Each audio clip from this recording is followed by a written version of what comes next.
If you are over 60 and you finish the day with your shoes feeling tighter than they did at breakfast, if your ankles leave a dent when you press them with your thumb, if your wedding ring will not come off, if your socks leave a deep ring around your shin and you have been told the answer is cut salt, or drink less water, or take a diuretic, you have been given the wrong three answers. The real reason your feet are swelling after age 60 is not too much salt. It is not too much water. It is one specific mineral your body has stopped retaining in adequate quantities, and the cascade that mineral deficiency triggers across your lymphatic, kidney, and cardiovascular systems. In the next 19 minutes, I'm going to walk you through what the real cause is, why diuretics make it worse, not better in the long run, and the one mineral that, in my clinical practice over 31 years, reverses peripheral edema in the senior population in about 5 days. Hit subscribe if you are over 60. I post a senior health protocol every week, and I promise you this one will save you from a lifetime on a water pill. I am Dr. Walter Brennan. I am a board-certified internist with 31 years of experience treating patients over 60, and chronic ankle and foot swelling is the second most common complaint I see in my clinic, right after chronic bloating. I have walked thousands of patients through this exact problem. They come in with the same story, almost word for word. Shoes that fit fine in the morning feel like a vice by dinner. Socks leave a red ring that lasts for an hour. The wedding ring that has not come off since 1978 will not budge. And every single one of them has been told the same three things. Cut your salt. Drink less water. Or worse, here is a prescription for furosemide. Take it for life. That advice is not just incomplete. In the senior population, it is actively wrong, and I'm going to tell you why. Here is what is actually happening inside the body of a 65-year-old with chronic ankle swelling. There is a single root mineral imbalance at the center of it, and once you understand it, the entire picture clicks into place. The mineral is potassium. Specifically, intracellular potassium, the potassium that lives inside your cells, not the small amount that floats around in your bloodstream. By the time you reach age 60, the average person is producing significantly less aldosterone-sensitivity in the kidneys, which means the kidney can no longer conserve potassium efficiently. Renin output drops, so the sodium to potassium ratio drifts in exactly the wrong direction. And the sodium-potassium ATPase pump, the microscopic pump that sits in every one of your cell membranes and maintains the potassium reservoir inside the cell, begins to lose function. Now layer on top of that the fact that roughly 40% of seniors are on a loop diuretic, furosemide, torsemide, bumetanide. These drugs dump potassium out through the urine by the gram. And another 25% are on a proton pump inhibitor, which blocks magnesium absorption, and magnesium is the cofactor that the sodium-potassium ATPase pump cannot function without. The pump stalls. Intracellular potassium drops. And here is the part nobody explains. When intracellular potassium drops, your cells lose their osmotic grip on water. The membrane gradient that normally holds water inside the cell collapses. Water leaks out into the interstitial space, the space between cells. In a younger person, the lymphatic system would clear that interstitial fluid within an hour, and you would never notice. But the lymphatic system also slows down with age. The one-way valves inside the lymph vessels weaken. The small muscular contractions that push lymph back toward the heart get sluggish. Gravity wins. The fluid pools in the lowest part of the body, which is your ankles, your feet, the dorsum of your foot, the area around your malleoli. By 6 in the evening, you have a half a liter of free water sitting in tissue that is supposed to be dry. That is the dent your thumb leaves. That is the sock indentation. That is the wedding ring that will not come off. It is not heart failure. It is not kidney failure. It is potassium deficiency expressed at the cellular level, and almost no doctor under the age of 50 has been trained to look for it. Now let me explain why the diuretic, the very drug your physician prescribed to fix the swelling, is making the underlying problem worse. A loop diuretic forces your kidneys to dump sodium, water, potassium, and magnesium together into the urine. The first 3 days the swelling goes down because you are urinating off the water that was pooled in your ankles. Your physician sees the improvement and pats himself on the back. But by week 2, the cellular potassium reservoir that was already low is now dramatically lower. The sodium-potassium ATPase pump slows further. More water leaks out of cells.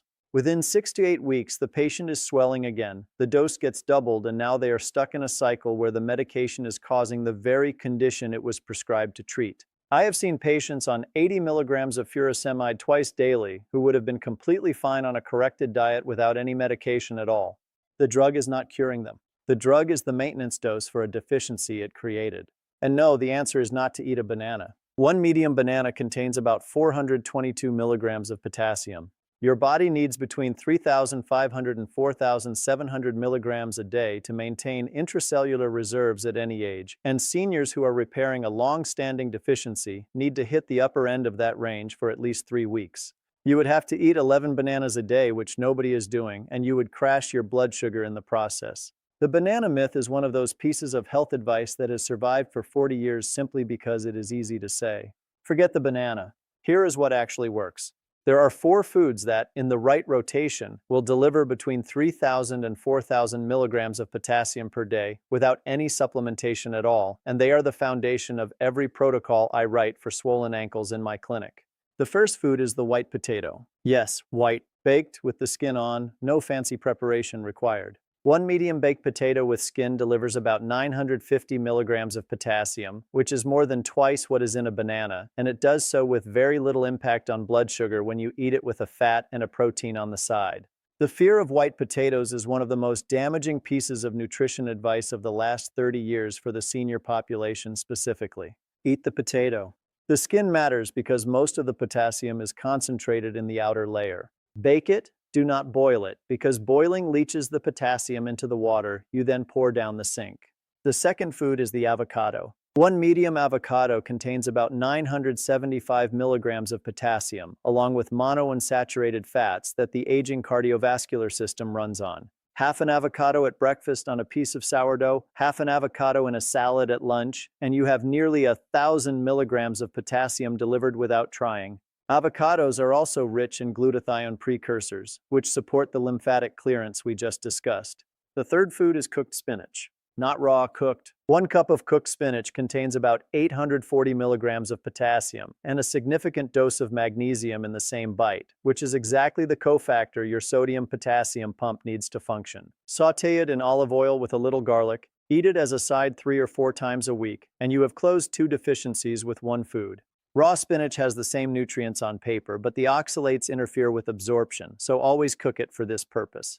The fourth food is wild salmon. 6 ounces of wild-caught salmon delivers about 760 milligrams of potassium, along with the omega-3 fatty acids that quiet the low-grade inflammation that contributes to lymphatic congestion in the first place. Twice a week, baked or grilled, no breading, no heavy sauce. If wild salmon is not available or is too expensive in your area, wild-caught sardines run a close second and cost about 1/3 as much.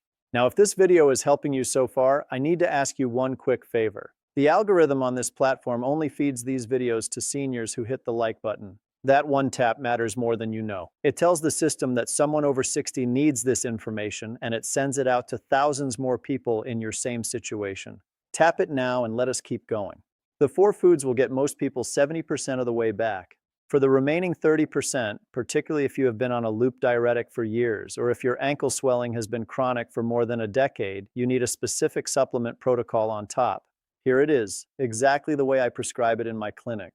Magnesium glycinate. 400 milligrams at bedtime. This is the single most important supplement in the entire protocol, and most patients are surprised to hear that the answer to a potassium problem starts with magnesium. The reason is the sodium-potassium ATPase pump cannot run without magnesium as a cofactor. You can pour potassium into the body all day long, but if magnesium is depleted, the pump cannot move the potassium into the cell where it needs to live. Glycinate is the form that absorbs best in the senior gut, and it does not cause the loose stools that magnesium citrate or oxide are famous for. Take it at bedtime because it also relaxes the smooth muscle of the venous walls, which improves overnight fluid clearance from the legs. Second, potassium citrate. 99 milligrams per capsule, 1 capsule with each of 3 meals, for a total of about 300 milligrams of supplemental potassium on top of the dietary potassium from the 4 foods. Citrate is the form that is best tolerated, and that is also slightly alkalinizing, which matters because chronic mild acidosis is another factor in age-related potassium wasting. Do not take more than the labeled dose without speaking to your physician, and if you have any history of kidney disease or are on an ACE inhibitor, an ARB, or a potassium-sparing diuretic, get a basic metabolic panel before you start. In a healthy senior kidney, this dose is safe and effective. In a compromised kidney, it must be supervised. Third, the cheapest and most underused tool in this entire protocol, plain cream of tartar from your spice cabinet. 1/4 teaspoon of cream of tartar dissolved in a glass of warm water delivers about 470 milligrams of potassium for roughly 2 cents per dose. I have patients who keep a jar of it on the counter and stir a small dose into water twice a day. It tastes mildly sour, like a very faint lemonade, and it works as well as any $20 potassium powder on the market. And here is what to avoid. Loop diuretics if there is any safe path to taper them. Furosemide, torsemide, bumetanide, all of them. Never stop one cold, the rebound fluid overload can be dangerous. But talk to your prescribing physician about a slow taper, and once your potassium-rich diet and magnesium glycinate are in place, the case for the taper becomes much stronger. Second, NSAIDs. Ibuprofen, naproxen, the daily anti-inflammatories that millions of seniors take for arthritis or chronic back pain. NSAIDs block the prostaglandins that your kidney uses to handle potassium, and they also drive sodium retention, which worsens the swelling directly. Switch to a topical anti-inflammatory like diclofenac gel whenever possible, or work with your physician on a different long-term pain strategy. The chronic NSAID is, in my experience, the single most overlooked cause of swollen ankles in the senior population. Let me tell you about 3 patients who walked this exact path. Frank is a 71-year-old retired postman from Tempe. Bilateral ankle edema for 8 years, so severe that he had to buy shoes a full size larger than his actual size. He had been on furosemide 40 milligrams daily for 6 of those years, and the swelling had only gotten worse. We started him on the 4-food rotation: magnesium glycinate 400 milligrams at bedtime, potassium citrate with meals, and we coordinated a 4-week taper of his furosemide with his cardiologist. By day 5, he could press his thumb into his ankle and see no pitting indentation. By day 12, he was off the furosemide entirely. 6 months later, completely symptom-free, and back in his original shoe size. Helen is a 68-year-old retired bookkeeper. Her wedding ring had not come off in 4 years. She had given up trying. She came to my clinic because of her bloating, which we addressed, but on the second visit she mentioned the ring in passing. I put her on the cooked spinach protocol, the cream of tartar and water twice a day, and the magnesium glycinate. On the morning of day 6, she sent my office a photograph of her ring sitting on her kitchen counter, off her finger for the first time since 2022. She wrote, "I cried in the kitchen." She is 68 years old and she got her wedding ring back. Carl is a 75-year-old retired electrician. He came in with pitting edema all the way up to his mid-calf, 11 years running. 3 different cardiologists had suspected congestive heart failure, but every echocardiogram came back clean. His ejection fraction was a healthy 58%. His problem, when we worked through it carefully, was 11 years of daily ibuprofen for chronic lower back pain from his years on a ladder. The NSAID had quietly destroyed his kidney potassium handling. We switched him to topical diclofenac for the back pain, added the full potassium and magnesium protocol, and within 9 days his calves were dry to the touch for the first time in over a decade. He told me he could feel his ankle bones again, like a stranger he had forgotten the shape of. Here is the 5-day timeline you can expect if you start tomorrow.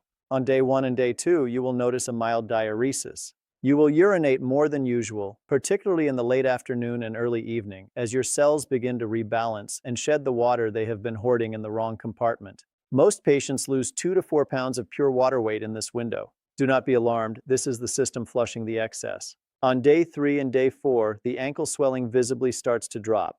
The sock indentation that used to last for 45 minutes after you took your socks off will fade in 10. You will look at your feet in the evening and notice, almost with surprise, that you can see the tendons on the top of your foot again. By day 5, the majority of my patients can press a thumb firmly into the inside of the ankle, hold it for 5 seconds, lift it off, and see no pitting indentation at all. The skin springs back. That is the marker. That is when you know the protocol is working at the cellular level, not just the surface level.